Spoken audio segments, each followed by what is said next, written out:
There's a moment she never prepared for.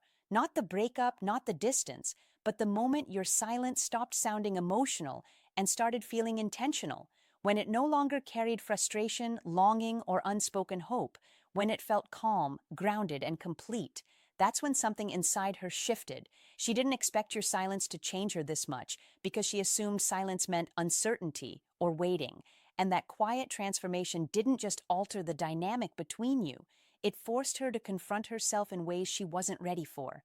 In this video, we're going to walk through why your silence had such a powerful impact, what it awakened in her, and how calm detachment changes everything without you saying a word. If this resonates with you, take a second to like the video, subscribe to the channel, and let's get into it. The silence that broke her expectations. Number 1, the silence that broke her expectations. She expected silence to mean uncertainty, maybe confusion, maybe you replaying every moment, wondering if you should say something, waiting for the right excuse to reach out.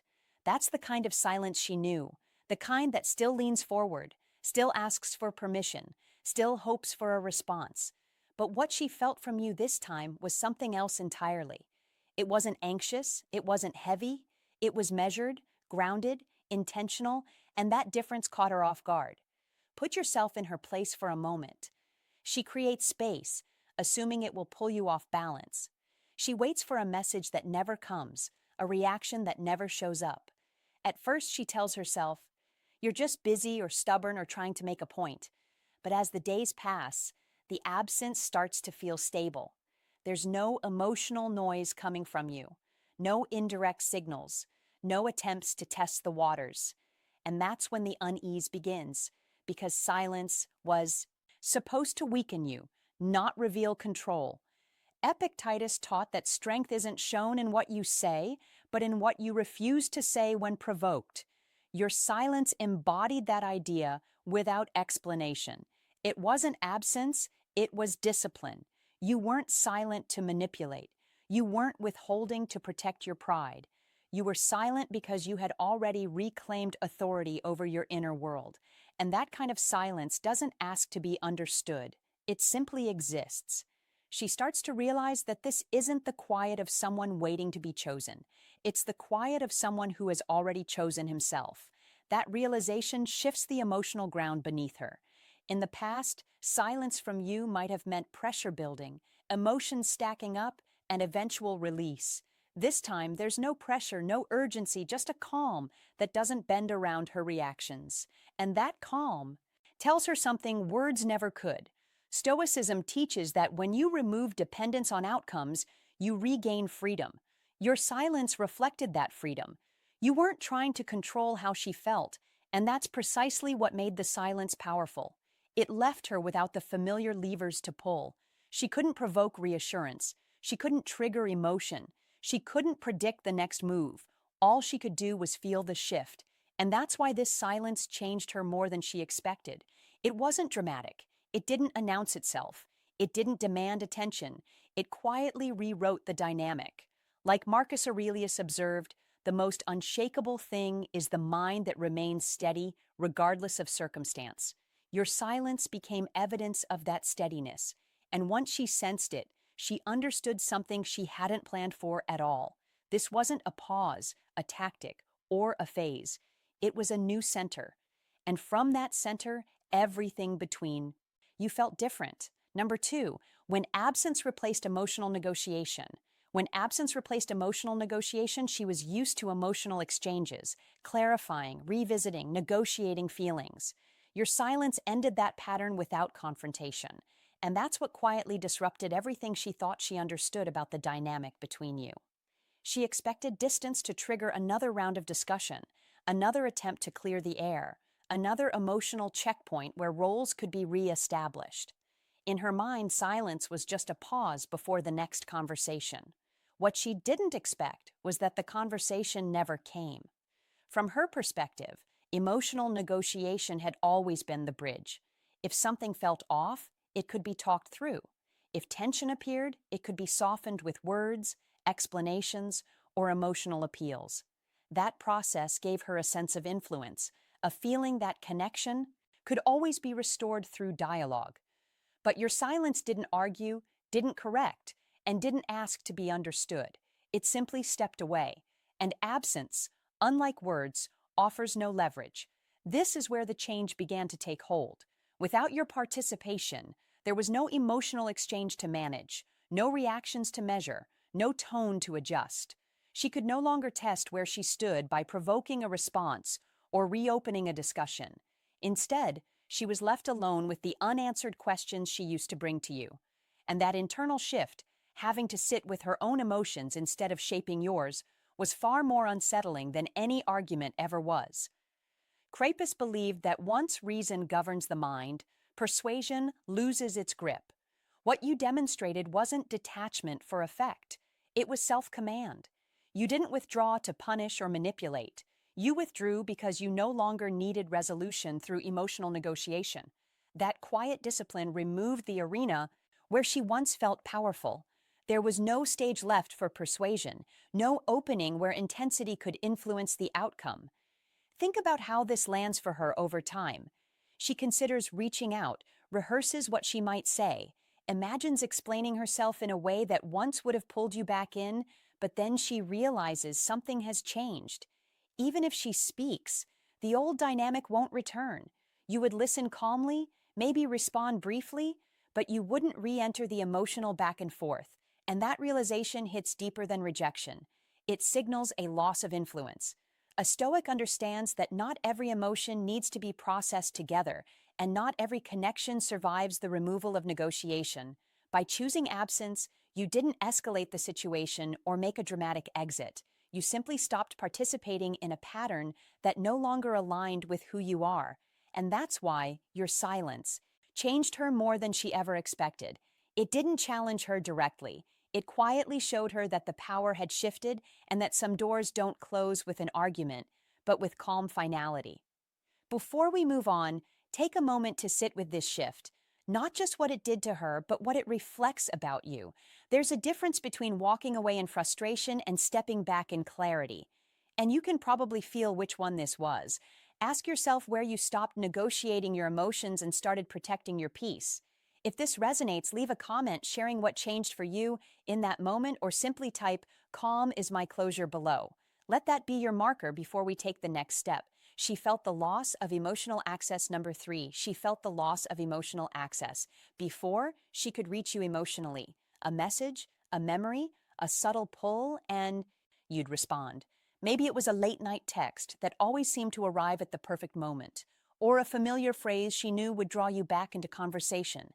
That access made her feel connected, but it also made her feel in control. She knew where to find you emotionally. She knew which doors were open, and for a long time, she walked through them without hesitation. Then your silence appeared not sharp, not dramatic, not designed to punish. It was calm, it was steady. And that calm is what unsettled her more than anything else. She tried the same approaches, replayed the same memories in her mind, imagined sending the same kind of message, but something felt different. The emotional doorway she relied on was no longer there, not locked in anger, just no longer offered. From her perspective, this is where the change begins. Silence forces her to realize that emotional access was never guaranteed. It was granted. When she senses that you're no longer waiting, no longer hovering emotionally, she feels a quiet loss she can't easily name. There's no argument to respond to, no tension to break, just space. And space makes her aware of how much she once depended on your emotional availability. Hierarchals taught that our inner world has layers of closeness, and that wisdom lies in being intentional about who stands near the center. A Stoic man doesn't explain when someone moves outward in those circles. He doesn't justify it, he simply lives in alignment with his values. Your silence does exactly that. Without a single word, it redraws the boundary of access to your inner life. And if you're listening to this, you may recognize this shift in yourself. You didn't decide to withdraw to provoke a reaction. You stepped back because constant emotional availability no longer felt honest or peaceful. You chose steadiness over exposure. And that choice changes how she sees you. She expected silence to weaken the bond. to make you restless or uncertain. Instead, it revealed your self-command. What she didn't expect is that losing emotional access would make her reflect, not react. She starts to wonder why the connection feels different now, why your absence carries weight instead of emptiness. And that's the moment where the dynamic truly changes. Your silence isn't about pushing her away. It's about protecting your inner world. And when emotional access is no longer automatic, it becomes valuable. Number 4, her certainty began to. Her certainty began to fracture. What unsettled her wasn't missing you. It was not knowing where she stood. And that difference matters more than most people realize. Missing someone can be familiar, even comfortable. Uncertainty is not. Before your silence, she always had reference points. A reply that came quickly or slowly. A tone that revealed where you were emotionally. A reaction that confirmed she still had influence. Even when things weren't perfect, she could orient herself around your responses. When you stepped back, that orientation vanished.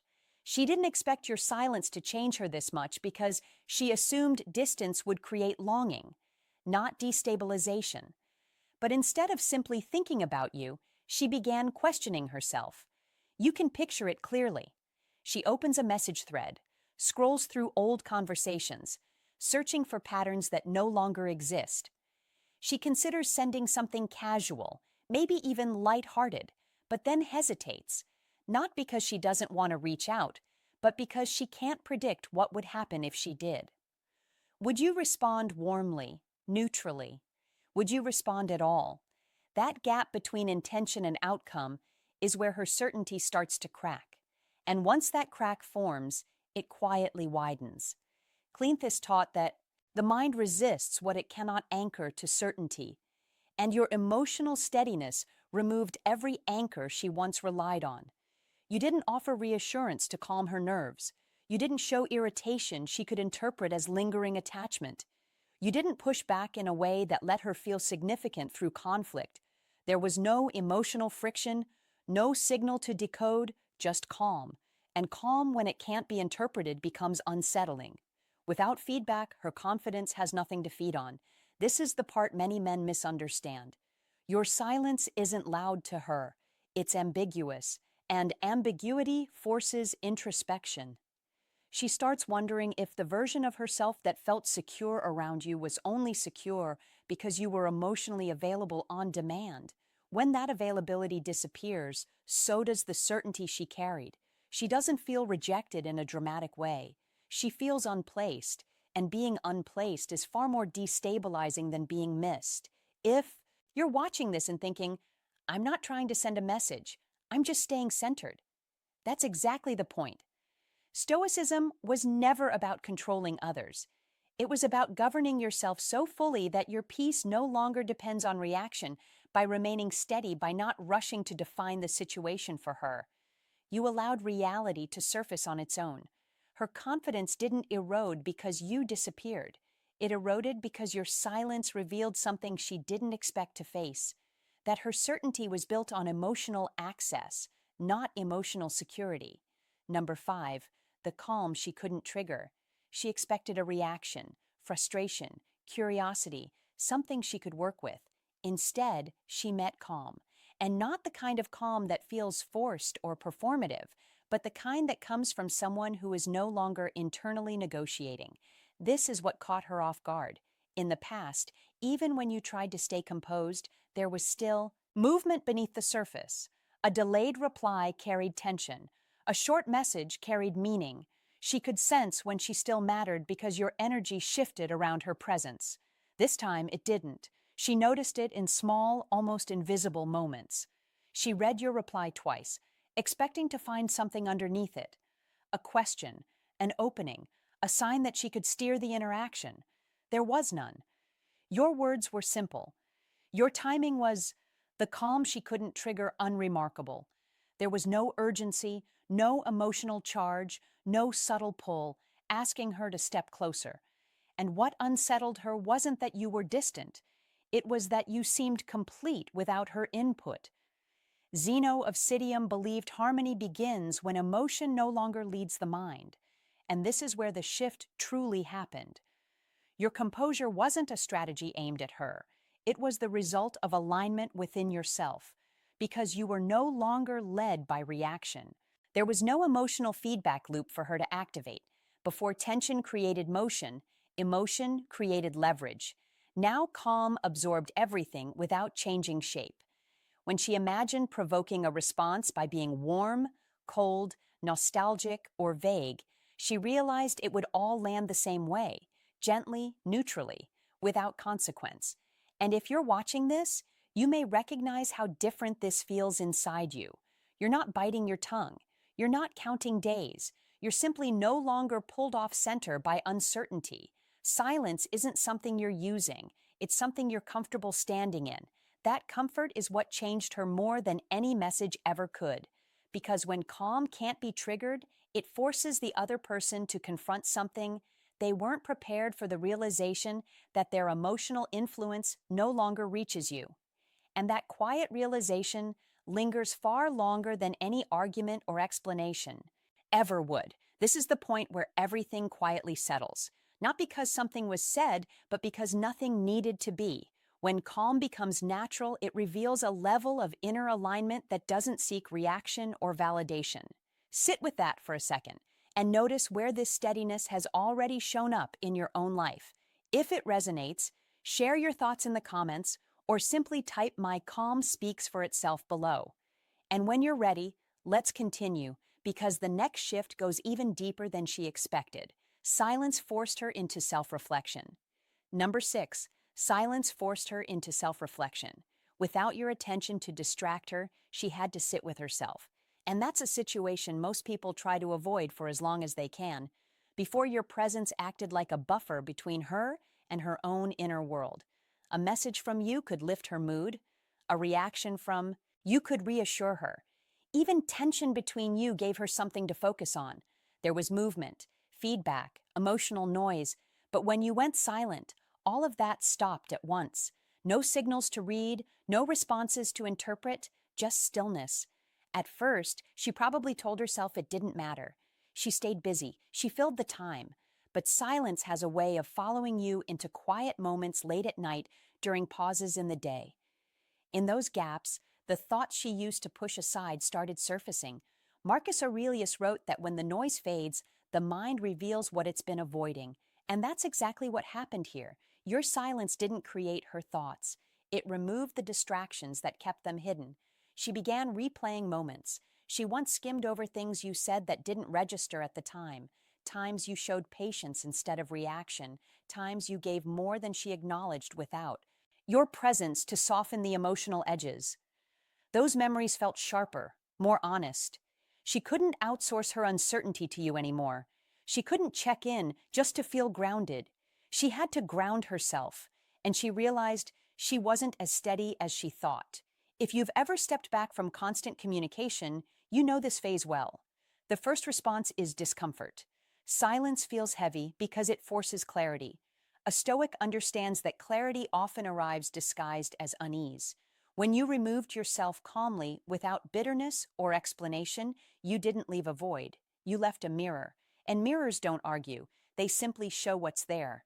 She expected your silence to feel like distance. Instead, it felt like exposure. With nothing to react to, her emotions turned inward. She started questioning not just the situation, but herself. Why does his absence feel different from others? Why can't I dismiss it the way I thought I could? Why does his calm linger in my mind more than his attention ever did? These weren't questions she planned to ask. They arose naturally because silence made them unavoidable. And here's the deeper shift she didn't anticipate. Your silence didn't make her feel powerful. It made her feel aware. Stoicism teaches that we don't control what others realize. We only control how we carry ourselves. By choosing restraint over reaction, you allowed her to confront her own thoughts without interference. No pressure, no persuasion, just space. And in that space, self-reflection did the work you never could. Number 7, she realized time wasn't. She realized time wasn't working in her favor, working in her favor. At first, she leaned on time like a quiet advantage. She told herself that space would soften you, that distance would stir memories, that eventually curiosity or emotion would pull you back into the familiar rhythm you once shared. Waiting felt safe to her. It meant she didn't have to risk vulnerability or face rejection. Time in her mind would do the emotional work for her. But what she didn't expect was that time wouldn't slow you down. It would sharpen you. As the days passed, something subtle but unsettling became clear. You weren't stuck replaying old moments. You weren't hovering in uncertainty. You were moving forward calmly without announcements or explanations. And that's when the balance began to shift. Seneca warned that time exposes reality. It doesn't rewrite it. Time doesn't bend strong character back into old habits. It reveals what is real when emotion is no longer steering the wheel. From her perspective, this is deeply confusing. She checks in with the idea of you, wondering if enough time has passed for longing to grow. But instead of feeling closer, she feels the distance widen. Your silence doesn't feel empty anymore. It feels intentional. The longer it lasts, the more she senses that you're not waiting for the right moment. You've already chosen your direction, and that realization quietly unsettles her. This is where time stops being neutral for her and starts working against her. Each passing day reinforces the same truth. Your calm isn't fading, it's stabilizing. Your resolve isn't cracking, it's settling in. Marcus Aurelius reminded us that a person aligned with purpose is unmoved by delay or expectation. While she hoped time would reopen the door, time was actually teaching her that the door no longer holds the same meaning for you. And that's the moment she didn't anticipate. Waiting was supposed to preserve her position, not weaken it. But time has a way of revealing growth without permission. As you continue living your life grounded and self-directed, she begins to feel the pressure she once avoided. Not because you're doing anything to her, but because you're no longer orienting yourself around her. If you're watching this and recognizing yourself in this shift, understand what's happening. You're not being distant out of spite. You're not withholding to prove a point. You're simply allowing time to align with discipline and purpose. That's the Stoic difference. And sometimes the most powerful change doesn't come from what you say or do, but from letting time reveal that you've already moved on. Your detachment changed her self-image. Number 8. Your detachment changed her self-image. She once measured herself by how she affected you. Your reactions validated her identity. When those reactions disappeared, her reflection fractured. At first, she tried to minimize it. She told herself you were just busy, that your silence didn't mean anything, that she still held the same place in your world. But as time passed and your energy stayed calm and unchanged, the story she relied on began to feel thin. The confidence she once carried so effortlessly now needed reassurance, and there was none coming from you. From her side, this is deeply unsettling. She reaches for her phone almost on instinct, expecting the familiar pattern, a message, a reaction, some emotional signal that confirms she still has influence. But instead, she's met with something she can't read or manage. Not coldness, not anger, just emotional neutrality. And neutrality is far more destabilizing than rejection because it offers no clear role to step into. There's nothing to fix, nothing to perform, nothing to lean on. Monius Rufus taught that character weakens when it depends on external validation. And without realizing it, she had built part of her self-image around how she moved you. Your attention was the mirror she checked herself in. When that mirror disappeared, she didn't just miss you.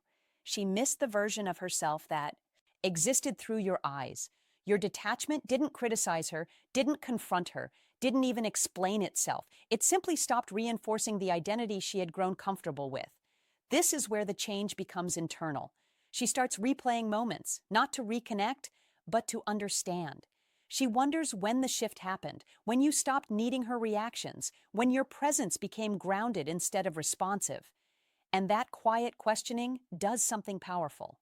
It forces her to look inward instead of outward. For the first time, she has to sit with herself without your emotional feedback shaping the experience. If you're watching this and recognizing your own calm withdrawal, understand what's really happening. You didn't take anything from her. You gave yourself back to yourself. Stoicism teaches that when a man no longer ties his inner state to someone else's approval, he becomes steady, and that steadiness has gravity. Your silence isn't loud, but it's firm. It doesn't demand attention, yet it changes the emotional landscape around you. She didn't expect your silence to change her this much because she never realized how much of her self-image was built on your response. And now, without that reflection, she's left to confront a question she didn't plan on facing. Who am I when I'm no longer needed to move him? As you sit with this moment, take a second to notice what's shifted inside you too. Not in what you did, but in what you no longer needed. This isn't about proving a point or creating distance for effect. It's about recognizing the quiet strength that comes from being anchored in yourself. If any part of this feels familiar, let it settle. Reflect on where you stopped reaching for validation and started choosing steadiness instead. And if you feel compelled, leave a comment sharing what this realization has brought up for you, or simply type "My calm is my ground is my reminder of where your power now lives." Number 9, she noticed you didn't need. She noticed you didn't need closure. You didn't seek answers. You didn't demand explanations. That unsettled her more than she ever expected. In her world, closure usually comes with a conversation. One last exchange where emotions are unpacked, intentions are clarified, and the story feels neatly wrapped. She may have assumed that moment was inevitable, that eventually you would reach out to ask why, to understand what went wrong, or to reclaim some emotional clarity. But that moment never came, and when it didn't, something quietly shifted inside her. From her perspective, your silence felt different than distance. Distance still carries expectation.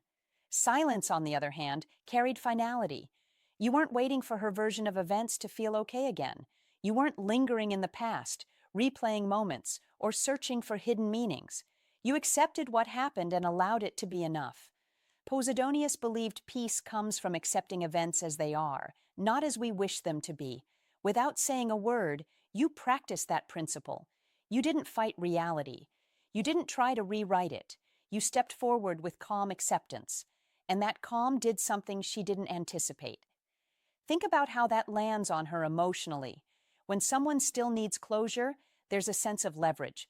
There's a belief that words can still shape the outcome, that one more explanation might soften the ending or restore a sense of control. But when you no longer need that conversation, that leverage disappears. She realizes there's nothing left to clarify because you're no longer asking to be convinced of anything. Your inner decision has already been made, and that realization can feel unsettling because it removes her role in your emotional process. You might recognize this shift in yourself. At some point, you stopped waiting for answers because you understood that no explanation would change how you felt or where you were headed. You didn't need closure from her because you gave it to yourself. That's a deeply stoic act, not emotional detachment out of bitterness, but clarity born from self-command. Marcus Aurelius reminded us that peace comes when we stop demanding that the world make sense on our terms. You embodied that idea by choosing peace over prolonged dialogue. For her, this is where your silence changes her more than she expected. She sees that you didn't move on by erasing the past or pretending it didn't matter. You moved on by integrating it and continuing forward without resentment or longing. There's no unresolved tension for her to return to, no emotional thread she can pull later. Your stillness communicates that the ending already happened internally, quietly, without drama. And that's what lingers in her mind.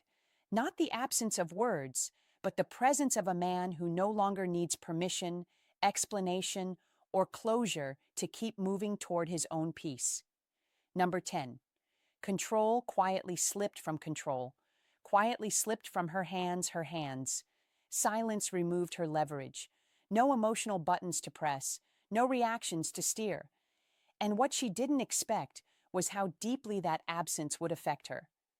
There was a time when she could sense your mood shift just by changing. Her tone, a delayed reply, a carefully chosen word, even a hint of distance. And you'd respond, not because you were weak, but because you cared. That emotional access gave her a sense of control, even if she never named it that way. Now imagine what it feels like from her side when that access disappears. She sends a message and waits for the familiar ripple. Nothing. She posts something subtle, half expecting it to reach you. Silence. There's no signal coming back to confirm she still has influence. That's when uncertainty creeps in. Not loud, not dramatic, but unsettling. Because control doesn't usually vanish in an argument. It vanishes when there's nothing left to pull on. Ko the Younger believed that true freedom begins when a man governs himself. And this is where that idea becomes real for you. Your silence isn't punishment, it's self-command. You're no longer outsourcing your emotional direction to someone else's actions. You're not reacting out of habit or hope. You're choosing stillness because you're centered, not because you're trying to prove anything. And here's the part most people miss. When you stop reacting, you don't just change the dynamic, you remove the entire mechanism she relied on. Without resistance, there's nothing to push against. Without emotion on display, there's nothing to manage. That's why control slips so quietly. There's no moment she can point to and say, "This is when it changed." She just feels it. The ground underneath the dynamic shifts, and she realizes she's no longer steering anything at all. If you've felt this shift in yourself, if you've noticed that calm has replaced urgency and clarity has replaced explanation, understand this isn't distance, it's growth.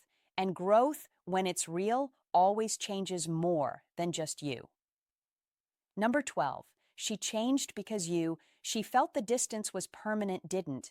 Your calm didn't feel temporary. It felt complete, not cold, not bitter, finished. And that's what unsettled her more than anything else. She had experienced distance from you before, quiet stretches, moments where you pulled back, pauses that still carried emotion underneath. Those silences always felt reversible. This one didn't. This one felt settled, like something had been decided without announcement. When she thought about you now, she didn't sense tension or unfinished business. She sensed closure that didn't need to be explained. You can probably feel the difference in yourself, too.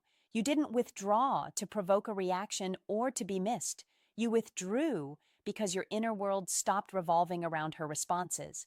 Your energy went back into your own rhythm, your work, your body, your mind, your peace. You weren't trying to show strength. You were simply no longer spending it. And that kind of calm carries a finality to it. Seneca wrote, that growth often separates us from those attached to our former selves.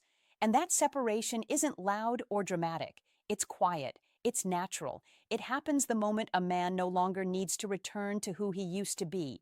From her perspective, this felt irreversible because there was nothing left to pull on, no emotional thread to tug, no reaction to awaken, no version of you that still lingered in uncertainty. When she imagined reaching out, she didn't imagine resistance or longing. She imagined composure, a polite response, a steady tone, maybe even warmth, but without attachment. And that realization carried weight because warmth without need confirms that the distance isn't punishment, it's progression. What changed her most was understanding that this wasn't a phase you were passing through. It was a place you had arrived at. Your calm told her that even if paths crossed again, the dynamic would never reset to what it was.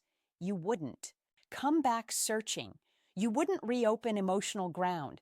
You would meet her as someone complete, not someone waiting. And that's when the distance stopped feeling like time apart and started feeling permanent, not because you closed the door, but because you walked forward without looking back. Take a moment to sit with what that really means, not just what it did to her, but what it reveals about you. This kind of calm doesn't come from strategy or restraint. It comes from alignment, from choosing yourself without resentment and moving forward without needing anything to be different than it is. If this resonates, pause the video for a second and notice where your energy is now compared to where it used to be. And if you want to anchor that awareness, leave a comment sharing what shifted for you. Let's explore the next chapter of this story together. Number 12, she changed because she changed because you didn't. The final shift wasn't in her behavior. It was in her awareness. You remained steady, unmoved, aligned with yourself. And that's what caught her off guard. She expected silence to soften you, to make you restless, to eventually pull you back into the familiar rhythm of explanation and emotional negotiation. Instead, your silence felt complete, not temporary, not performative, complete. And that quiet completeness forced her to look inward rather than outward. From her perspective, something stopped making sense. Time passed, yet the image of you didn't deteriorate. You didn't spiral. You didn't reach out with late-night questions or subtle signals. You didn't try to reclaim a place in her emotional world. You simply continued as you were centered, composed, moving forward without needing her reaction to validate you. That consistency disrupted the story she had been telling herself, the one where distance eventually makes you bend. Epictetus taught that real power lies in governing your own responses, not in controlling external events. Without announcing it, you practiced that discipline. You stopped reacting to what you couldn't control and invested fully in what you could, your conduct, your peace, your direction. And that's when the shift happened. She began to realize that nothing she did or didn't do was shaping you anymore. The influence she once assumed was gone. What unsettled her most wasn't the silence itself, but what it represented. Your stillness suggested resolution, not resentment, not avoidance, resolution. And when someone encounters a man who has resolved himself internally, it forces comparison. She began measuring her uncertainty against your clarity, her emotional fluctuation against your stability. That contrast quietly altered her perspective. If you're watching this and feeling that sense of calm in yourself, understand this isn't about winning or proving a point. This is what happens when you stop negotiating your peace. By remaining who you are, you became the constant in a situation built on change. And that constancy didn't just affect the dynamic between you, it reshaped how she saw you and ultimately how she saw herself. And this is where everything comes together. Conclusion. Not because she suddenly changed her mind, reached out, or said the words you once waited to hear, but because something inside you settled for good. Your silence wasn't a tactic, a pause, or a reaction. It was the natural outcome of self-mastery. By choosing calm over explanation, alignment over negotiation, and peace over emotional noise, you became steady in a way that no reaction ever could.